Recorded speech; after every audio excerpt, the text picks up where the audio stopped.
À la une de l'actualité, le département du Rhône est en sursis. Il passe en contrôle renforcé. Décision prise ce matin lors du Conseil de défense. Des concertations se sont tenues cet après-midi avec les élus locaux. Il y en aura d'autres demain pour savoir quelles mesures doivent être prises. Elles seront annoncées demain soir lors du point presse hebdomadaire d'Olivier Véran, le ministre de la Santé. Après des mois de travaux, le T2 arrive enfin à la confluence. Depuis ce matin, la ligne relie désormais Saint-Priest-Bel-Air à l'hôtel de région. Le T2, c'est la deuxième ligne de tram la plus fréquentée du réseau avec plus de 100 000 voyageurs chaque jour. Villeurbanne sera-t-elle la capitale française de la culture? Les dernières auditions auront lieu demain. Villeurbanne, qui fait partie des 9 dernières villes en lice, elle a choisi de centrer son projet sur la jeunesse. Verdict attendu mardi prochain.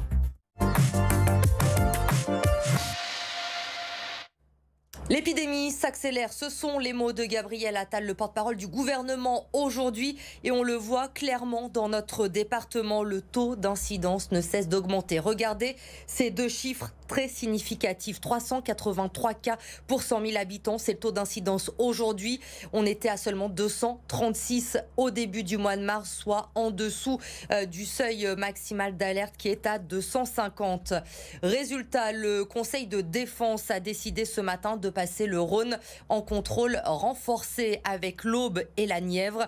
3 départements qui sont donc en sursis. Voilà ce qu'a expliqué le porte-parole aujourd'hui. Des concertations ont été entamées dès cet après-midi, d'ailleurs avec les élus locaux pour savoir quelles mesures il faut prendre chez nous. 2 points inquiètent l'exécutif, les rassemblements privés, mais également le télétravail. Écoutez Gabriel Attal. Nous le savons, le virus s'engouffre dans chacune des brèches que nous lui laissons. Ces rassemblements en intérieur, souvent familiaux ou amicaux, je l'ai cité à l'instant, où on retire son masque et on se retrouve en intérieur à plusieurs. Ces mesures sont efficaces dès lors qu'on les respecte. Il est essentiel de les respecter pour tenir et pour nous donner une chance de ne pas avoir à prendre des mesures beaucoup plus dures encore. Ce sont des mesures équilibrées, des mesures logiques, des mesures de bon sens, des mesures efficaces si elles sont pleinement appliquées. Le Rhône en contrôle renforcé, donc de nouvelles mesures de restriction qui vont être prises. Qu'en pensez-vous? Jérémy Pain vous a posé la question. Ça sert à rien de faire un confinement, on est déjà... Si chacun met du sien, je veux dire, voilà, on met le masque, on porte le masque, on se lave les mains. La galère continue, encore reste à la maison. Je comptais partir en congé dans 10 jours sur Marseille, donc je scrute les informations et je crois que je vais être obligé d'annuler encore une fois. Demain, ils me disent confinement, je ferai un tour de vélo et puis voilà. Ça ne changera pas vos habitudes? Ça ne changera pas mes habitudes, je travaille à domicile toute la semaine, et donc enfermé toute la semaine. Et le week-end, je m'aère. Les écoles n'ont pas été évoquées en revanche aujourd'hui lors de la conférence de presse de Gabriel Attal. On le sait, l'exécutif fait tout pour les garder ouvertes le plus longtemps possible.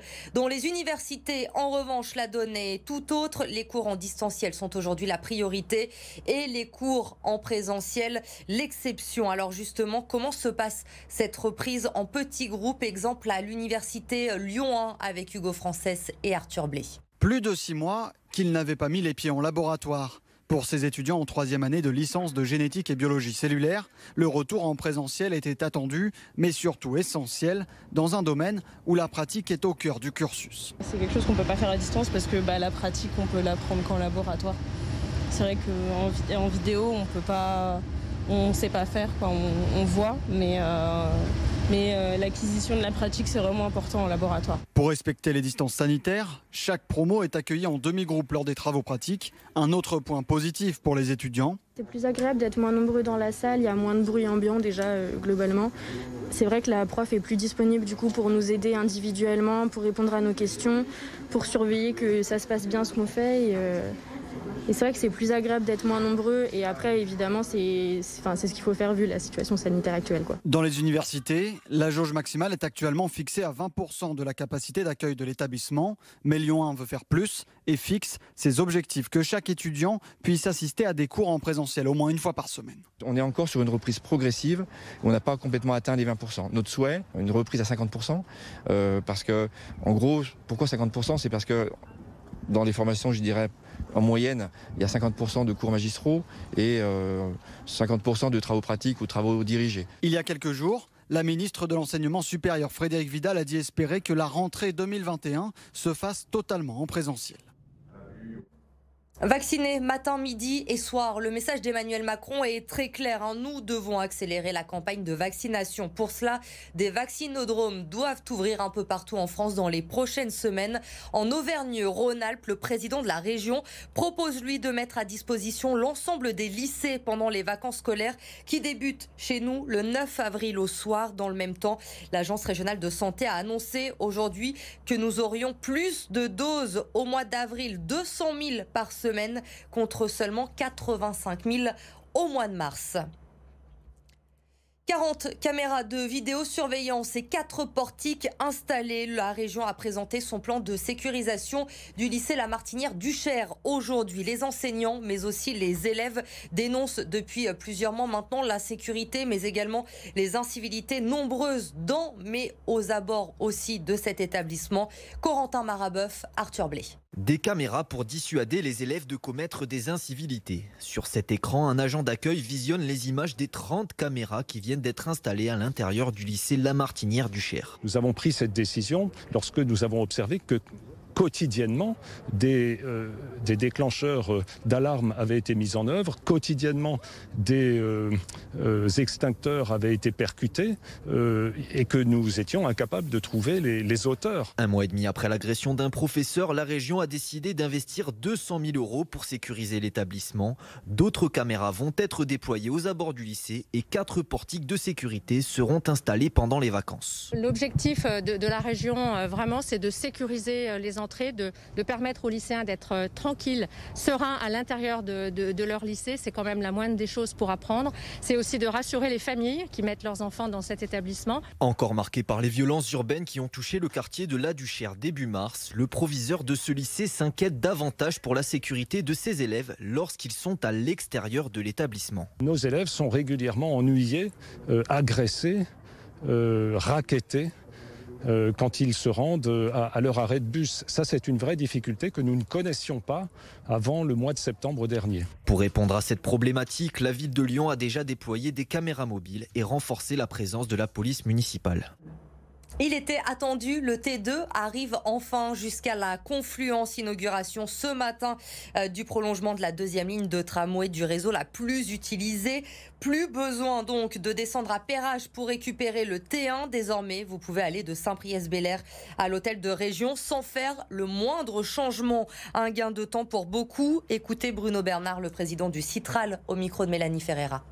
Ça permet de mieux desservir le quartier où la population augmente constamment et ça permettra notamment aux heures de pointe d'avoir un tramway toutes les 2 minutes, ce qui est une fréquence exceptionnelle. C'est important de transformer le quartier. On a aussi végétalisé avec la plantation d'arbres et puis l'arrivée du tramway qui va être beaucoup plus fréquent va encore engendrer plus de déplacements piétons au niveau du cours Charlemagne et c'est important pour la sécurité, pour le bien vivre, d'avoir plus d'espace pour les piétons. Elles ne sont plus que 9 encore en lice pour devenir la capitale française de la culture. Et parmi elles, il y a Villeurbanne. À la veille des dernières auditions devant le jury, la municipalité peaufine ses arguments. À la clé, une enveloppe d'1 million d'euros pour le vainqueur. Lucie Young. À la veille de l'audition finale, dernière répétition à distance entre les élus villeurbanais et les acteurs de la vie culturelle. Pour la première édition de la capitale française de la culture, Villeurbanne compte bien mettre toutes les chances de son côté pour décrocher le label. Je crois qu'on doit avoir 7 festivals, plusieurs centaines d'événements. Donc voilà, tout le monde s'y est mis et on a donc des très belles réalisations. Le TNP, par exemple, proposera un théâtre ambulant pour aller d'école en école, pour proposer des activités autour du théâtre. Ça a généré quand même une dynamique assez forte. Et donc, si nous sommes lauréats, c'est sûr que ça va accélérer très fortement notre capacité à faire. Et je crois qu'on en a toutes et tous très, très envie. À la clé, une enveloppe d'1 million d'euros, mais surtout un coup de projecteur sur la ville et son activité culturelle. À Villeurbanne, l'accent sera mis sur la jeunesse avec des projets dans les écoles et dans les théâtres. Ce qui nous semble fondamental aujourd'hui et aussi au regard de la crise sanitaire qu'on traverse, c'est de redonner une place à la jeunesse, de l'écouter. Villeurbanne a un terreau culturel qui est très riche, on s'appuie là-dessus, mais je crois que cette candidature, elle nous permet d'aller beaucoup plus loin et d'inventer de nouveaux projets. Le verdict est attendu pour pour le 30 mars prochain. Mais quel que soit le résultat, les élus l'assurent, une grande majorité des projets sera malgré tout mise en place sur la municipalité avant la fin du mandat. Mettre sa notoriété au service d'une grande cause, c'est ce qu'a fait aujourd'hui Clément Laporte. L'Arrière du Loup a organisé une collecte de sang au Matmut Stadium de Gerland, opération avec l'établissement français du sang. Dans le cadre de son projet scolaire, près de 300 personnes sont venues pour donner leur sang aujourd'hui. Et puis en bref, pour terminer, je vous rappelle la victoire de l'Olympique lyonnais en direct sur notre antenne. Vous l'avez suivi tout à l'heure. Victoire 1-0 lors du quart de finale aller de Ligue des Champions des Lyonnais. C'était au Parc des Princes face au Paris Saint-Germain grâce à un but sur pénalty de Wendy Renard. Le match retour mercredi prochain à Lyon. Ce sera toujours en direct sur notre antenne à partir de 18h30. Vous restez avec nous. L'info se poursuit évidemment sur BFM Lyon. Je vous souhaite de passer une très bonne soirée.